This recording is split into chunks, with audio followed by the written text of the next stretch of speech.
नमस्कार दोस्तों, आज हम एनसीईआरटी सॉल्यूशन में जो 8th क्लास की हिस्ट्री की बुक है उसका chapter number 9 the making of the national movement 1870 से लेके 1947 तक। तो इसके अंदर हमने देखा कि किस तरह से जो इंडिया है ब्रिटिश समय के अंदर उसके अंदर जो आंदोलन है, रिवोल्ट है, वो हुए। देन 1947 तक जाते जाते कैसे जो पाकिस्तान है वो बन गया और जो इंडिया था उसका पार्टीशन हो गया। तो आइए इसके जो क्वेश्चन आंसर है उनको डिस्कशन करते हैं। First question, why were people dissatisfy with the British rule in 1870 and 1880 कि जो भारतीय लोग थे वो ब्रिटिश रूल से किस तरह से सहमत नहीं थे या उससे क्यों सेटिस्फाई है वो नहीं थे। तो इसके कई कारण थे जो हमने चैप्टर में पढ़े थे, जैसे the arm act was passed in 1878। This act disallow Indians from the possessing arms. तो इस एक्ट के तहत क्या है कि जो इंडिया के लोग थे वो कोई भी जो हथियार है वो नहीं रख सकते थे। Second point, the vernacular press act was passed in 1878। This act empowered the government to confiscate the access of newspaper including their printing presses if the newspaper published anything objectionable। यानी कि अगर इंडिया का कोई भी जो अखबार है वो ब्रिटिश गवर्नमेंट के अगेन कुछ लिखता है तो वो उसको बैन करके उसको अपने कब्जे में ले सकते हैं। तो ऐसा एक कानून उन्होंने बना दिया था। Next, the government try to introduce the Ilbert bill in 1883। The bill made provisional of trial of British और European person by Indians. Thus the Ilbert Bill sought equality between British and the Indian judge in the country, but the white opposed the bill and forced the government to withdraw it। तो जो India वाले थे उन्होंने भी एक कानून पास करना चाहा, इल्बर्ट बिल 1883 के अंदर, जिसके अंदर जो ब्रिटिश लोग थे या यूरोपियन पर्सन थे उनकी जो सुनवाई है वो जो इंडिया के जज थे वो कर सकते थे, लेकिन ऐसा जो है वो नहीं होने दिया जो ब्रिटिश गवर्नमेंट थी उसने, और इस कानून को क्या है बंद कर दिया गया। तो इस तरह से इन सभी कारणों के कारण जो इंडियंस पीपल थे वो उसके अगेंस्ट हो गए ब्रिटिश गवर्नमेंट के। क्वेश्चन नंबर सेकंड, वो did the Indian national Congress with two speak for. जो इंडियन नेशनल कांग्रेस थी वो किन के लिए बोल रही थी या किन की आवाज उठा रही थी। तो हम कह सकते हैं, in spite of being a body of the educated light the Congress also talk about the common people. तो जो कांग्रेस थी उसके अंदर पढ़े लिखे लोग थे कमेटी के अंदर, लेकिन फिर भी जो आम लोगों की आवाज थी वो आवाज उठा रही थी Congress. What economic impact did the first world war have on India. तो जो फर्स्ट वर्ल्ड वॉर हुई उसका इंडिया के ऊपर क्या जो इकोनॉमिक इम्पैक्ट है वो पड़ा। First world war change the economic and political situation in India. There was a sharp price rise with increase the problem of the common people. तो इससे जो इंडिया का इकोनॉमिक और जो पॉलिटिकल सिचुएशन है वो बिल्कुल चेंज हो गया। जो आम लोग थे वो परेशान हो गए क्योंकि जो कीमतें हैं वस्तुओं की वो बढ़ने लगी थी। The business group reaped huge profit because the war increase the demand for all kind of goods. लेकिन जो बिजनेसमैन थे उनको काफी कह सकते हैं कि प्रॉफिट हुआ क्योंकि जो वस्तुएं थी उनकी जो डिमांड थी वो बढ़ रही थी हर वस्तु की। Reduce import meet the new demand for the being meet by the Indian business houses. तो जो बाहर से इम्पोर्ट कर रहे थे अब वो कम हो गया था और जो इंडिया के बिजनेस हाउसेस थे उनके अंदर जो हर एक वस्तु की डिमांड है वो बढ़ रही थी। The business groups now begin to demand more opportunity for development. तो जो इंडिया के उद्योग थे या कह सकते हैं कि जो बिजनेस ग्रुप्स थे उनको एक मौका मिला था अपने आप को ग्रो करने का। Question number 4, what did the Muslim league resolution of 1940 ask for. कि जो मुस्लिम लीग थी वो 1940 के अंदर क्या मांग कर रही थी, क्या कह रहे थे। तो in 1940 the Muslim League moved a resolution to demand independent state for the Muslim in the north western and the eastern area of the country. तो जो मुस्लिम लीग थी उसने अपने लिए कि जो एक इंडिपेंडेंट स्टेट है वो मांगनी शुरू कर दी थी, लेकिन यहाँ पे उन्होंने एक अलग जो कंट्री है उसकी डिमांड नहीं की थी अब तक। Question number 5, who were the moderates, how did they propose to struggle against British rule. Moderates कौन थे और वो किस तरह से जो ब्रिटिश रूल है उनके अगेंस्ट स्ट्रगल करना चाहते थे। In the first 20 years the Congress was moderate in the objective and methods. तो पहले देखें जो 20 साल उनमें कह सकते हैं कि जो कांग्रेस है वो एक मॉडरेट के रूप में काम कर रही थी, यानी एक मध्य व्यक्ति के बीच में जो काम है वो कर रही थी। The Congress leaders of this period were called the moderates. तो इस पीरियड के अंदर जितने भी कांग्रेस के अंदर लीडर थे, चाहे वो दादा भाई नौरोजी हो, कोई भी हो, तो उन सबको मॉडरेट्स का नाम दिया जाता था। During this period the main demand of Congress was about getting a greater voice of Indians to the government and the administration. जो आम लोगों की डिमांड थी वही कांग्रेस उठा रही थी, जिसके अंदर कि जो इंडिया है उसकी खुद की गवर्नमेंट हो और उसका खुद का जो एडमिनिस्ट्रेशन है वो हो, और ये जो डिमांड है वो पूरे जो पीसफुली तरीका है उससे उठा रहे थे। कोई जो वायलेंट है वो नहीं करना चाहते थे। बात करते हैं क्वेश्चन नंबर 6 की। How was the politics of the radicals with in the Congress different from that of moderates. जो पॉलिटिक्स ऑफ रेडिकल्स थे वो जो कांग्रेस के मॉडरेट से उससे किस तरह से डिफरेंस थे। They criticise the moderates for their policy of prayers. They argue the people should not believe on the so called good intention of the government and the must fight for swaraj. तो ये criticise करते थे जो दूसरे लोग थे वो कांग्रेस के जो मॉडरेट्स थे उन्हें, क्योंकि वो कहते थे कि जो पॉलिसी ऑफ प्रेयर है उससे हमें, कि जैसे आप तरले करते हो जो ब्रिटिश गवर्नमेंट है उसके, तो इस तरह से हमें जो आजादी है वो नहीं मिल पाएगी, तो हमें फाइट करनी पड़ेगी स्वराज के लिए यानी आजादी के लिए। They wanted to explore radical method to ensure freedom. तो वो कहते थे कि हमें फाइट करनी पड़ेगी, इसके लिए जो रेडिकल मेथड है वो अपनाने पड़ेंगे फ्रीडम के लिए। Question number 7, discuss the various form that the non-cooperation movement took in different part of India. How did the people understand Gandhi ji? कि जो नॉन कोऑपरेशन मूवमेंट था वो डिफरेंट पार्ट थे इंडिया के, उसके अंदर कैसे चल रहा था, और जो गांधी जी है उनके बारे में लोगों के जो विचार है वो क्या थे। तो the non cooperation movement remain non violent at the most of the places. तो नॉन वायलेंट तरीके से चल रहा था ज्यादातर प्लेसेस के ऊपर। तो इसके अंदर देखते हैं क्या क्या हो रहा था।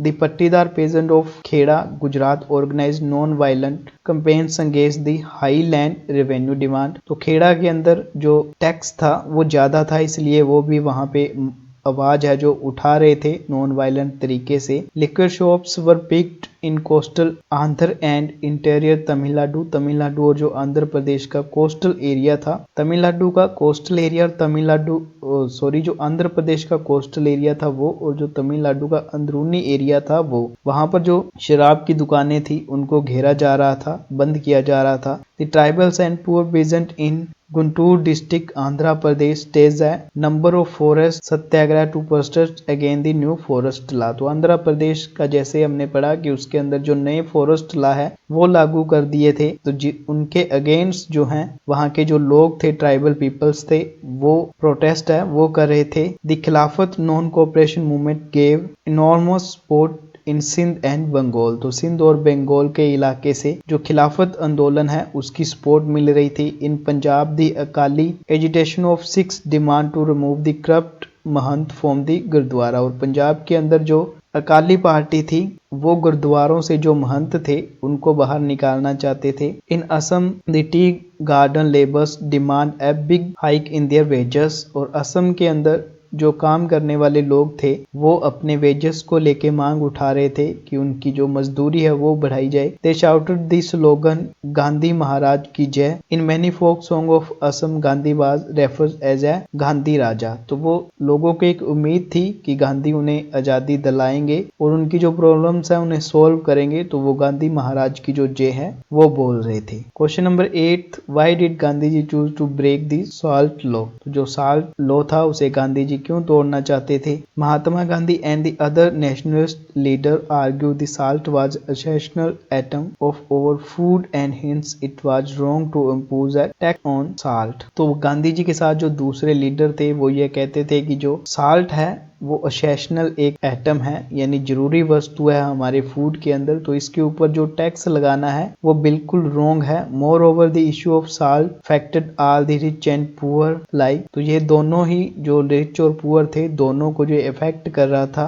तो इसीलिए गांधी और जो दूसरे लीडर्स थे उन्होंने इस कानून को तोड़ने का फैसला किया। नेक्स्ट क्वेश्चन नंबर 9, जैसा हमने चैप्टर के एंड में देखा कि लास्ट के अंदर जाके जो पाकिस्तान है वो एक नई कंट्री बन जाता है। तो discuss those development of the 1937 to 1947 period that lead to creation of Pakistan, कि पाकिस्तान जो बना उसके पीछे की क्या कहानी थी। तो देखते हैं, after the 1937 provincial election Congress refuse to form a coalition government with the League in United Province. तो 1937 के अंदर जो चुनाव हुए उसके अंदर जो कांग्रेस है उसने जो लीग है उसके साथ सरकार बनाने से इनकार कर दिया। दिस द लीग लीडर्स, तो इससे जो लीग मुस्लिम लीग के जो लीडर्स थे वो थोड़े नाराज हो गए। The Muslim League passed a resolution in 1940 to demand independent state for the Muslim in the north west and eastern area. इसके अंदर 1940 के अंदर उन्होंने एक जो इंडिया के अंदर अलग एक स्टेट है उसकी मांग कर दी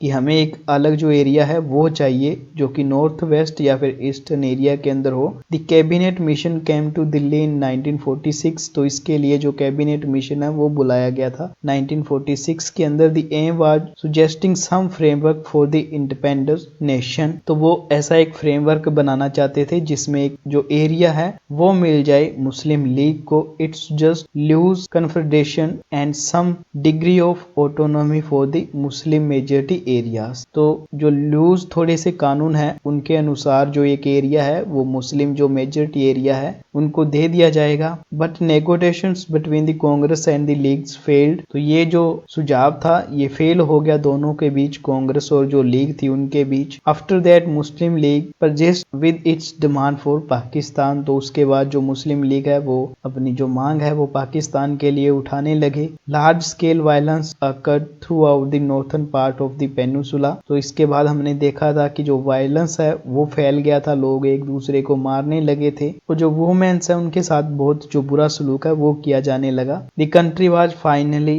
पार्टीशन इन अगस्त 1947, और उसके बाद देखते देखते जो एक अलग कंट्री है पाकिस्तान वो बन गया अगस्त 1947 के अंदर। बात करते हैं हिंदी के अंदर, तो 1870 से लेकर 1880 के दशक के बीच जो ब्रिटिश शासन है उससे जो लोग हैं वो असंतुष्ट क्यों थे। तो फर्स्ट जो आर्म एक्ट था उसकी वजह से, सेकंड जो वर्नाक्युलर एक्ट था उसकी वजह से, और थर्ड था जो इल्बर्ट बिल लागू किया गया था वो जो ब्रिटिश गवर्नमेंट है उसने लागू नहीं होने दिया था। इसी वजह से तीनों कारणों के कारण जो लोग हैं इंडिया के वो ब्रिटिश गवर्नमेंट है उसके खिलाफ हो गए, उसके अगेंस्ट हो गए। क्वेश्चन नंबर सेकंड, भारतीय राष्ट्रीय कांग्रेस किन लोगों के पक्ष में बोल रही थी। तो इसका हम सिंपल जो आंसर है वो लिख सकते हैं कि भारतीय जो राष्ट्रीय कांग्रेस है वो आम लोगों के पक्ष में बोल रही थी, यानी कि उस समय सरकार और शासन ने भारतीयों को और अधिक जगह दिए जाने के लिए आवाज उठाई, यानी कि जो आम लोगों की आवाज थी वो उठाई कांग्रेस ने। क्वेश्चन नंबर थर्ड, पहले विश्व युद्ध से भारत पर कौन से जो आर्थिक असर हैं वो पड़े। तो इस युद्ध के कारण ब्रिटिश भारत सरकार के व्यय में भारी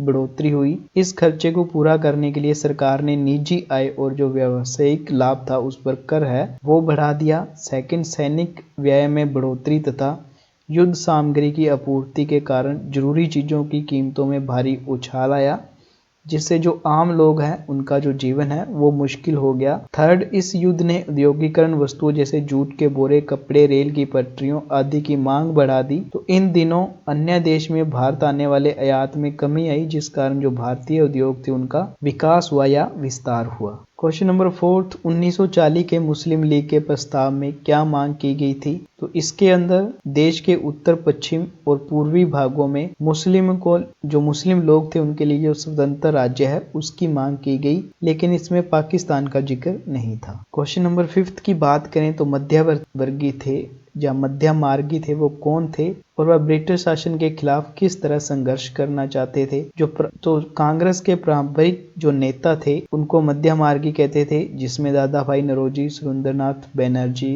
गोपाल कृष्ण गोखले आदि थे।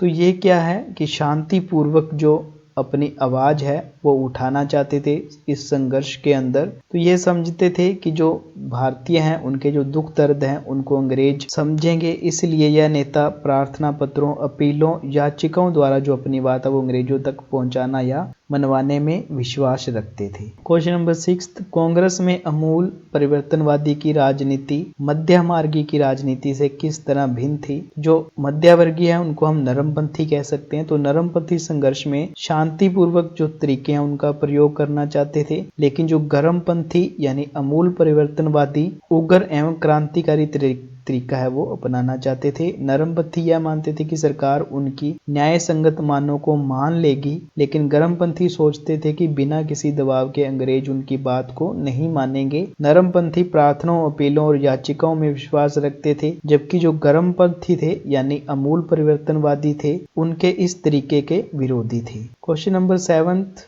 चर्चा करें कि भारत के विभिन्न भागों में जो असहयोग आंदोलन है वो किस तरह से रूप ग्रहण कर रहा था और लोग गांधी जी के बारे में क्या सोचते थे। तो जैसा हमने देखा कि खेड़ा गुजरात के अंदर है, जो पट्टीदार जो किसान हैं उनके ऊपर अंग्रेजों ने भारी कर लगा दिए थे, तो वह आंदोलन कर रहे थे। उसके बाद तटीय आंध्र प्रदेश और तमिलनाडु के भीतरी भागों में जो शराब की दुकानें हैं उनको घेर लिया गया था। आंध्र प्रदेश के गुंटूर जिले में जो आदिवासी और किसान थे उन्होंने जो आंदोलन है वो करने शुरू कर दिए। पंजाब में सिखों के जो अकाली आंदोलन थे वो होने शुरू हो गए कि गुरुद्वारों से जो भ्रष्ट महंत है उनको बाहर निकाला जाए। असम में जो चाय के बागान के मजदूर थे उन्होंने अपनी मजदूरी को लेके आंदोलन करने शुरू कर दिए थे, और लोग जो हैं गांधी को एक मसीहा की तरह देख रहे थे और ऐसा मानते थे कि वो उन्हें गरीबी से या उनकी जो मुश्किलें हैं उनसे वो छुटकारा दिला देंगे। क्वेश्चन नंबर 8, गांधी जी के नमक कानून तोड़ने का फैसला क्यों लिया। तो इसका आंसर आप सीधा ये लिख सकते हैं कि महात्मा गांधी और अन्य राष्ट्रवादियों के अनुसार नमक पर टैक्स वसूलना पाप है, क्योंकि यह हमारे भोजन का अभिन्न अंग है, और इसीलिए जो सभी लोग थे उन्होंने इसको नमक कानून को तोड़ने का फैसला किया। क्वेश्चन नंबर 9, 1937 से जो संताली की घटनाएं हैं उन पर चर्चा कीजिए, जिनसे जो पाकिस्तान है उसका जन्म हुआ। तो 1937 में मुस्लिम लीग संयुक्त प्रांत में कांग्रेस के साथ मिलकर सरकार बनाना चाहती थी, परंतु कांग्रेस ने इसे अस्वीकार कर दिया, तो इससे दोनों के अंदर जो भेदभाव है वो गहरे हो गए। फिर 1940 के अंदर जो मुस्लिम लीग है उसने देश के पश्चिम, उत्तर तथा पूर्वी क्षेत्रों में जो मुसलमान हैं उनके लिए एक क्षेत्र की मांग की, लेकिन 1946 के प्रांतीय चुनावी लीग को मुसलमानों के लिए आरक्षित सीटों पर अत्यधिक सफलता मिली। इससे लीग पाकिस्तान की कायम पर जो है मांग पर जो है वो कायम रही। फिर मार्च 1946 के अंदर जो कैबिनेट मिशन है वो बिठाया गया, लेकिन उसकी विफलता के बाद लीग ने पाकिस्तान की अपनी मांग मनवाने के लिए 16 अप्रैल 1946 को प्रत्यक्ष कार्रवाई दिवस मनाने का आह्वान किया, और उसके बाद कलकत्ता के अंदर जो दक्षिणी एरिया है भारत का उसके अंदर जो दंगे हैं वो भड़क गए, और देखते ही देखते यह पूरे इंडिया के अंदर फैल गए, और इसी परिणाम स्वरूप जो अगस्त 1947 के अंदर एक जो नया देश है पाकिस्तान उसका जन्म हो गया। तो इसी के साथ इस चैप्टर के क्वेश्चन आंसर खत्म होते हैं। अगर किसी को कोई डाउट हो तो आप कमेंट सेक्शन के अंदर कमेंट कर सकते हैं। वीडियो को लाइक और शेयर कीजिए। धन्यवाद।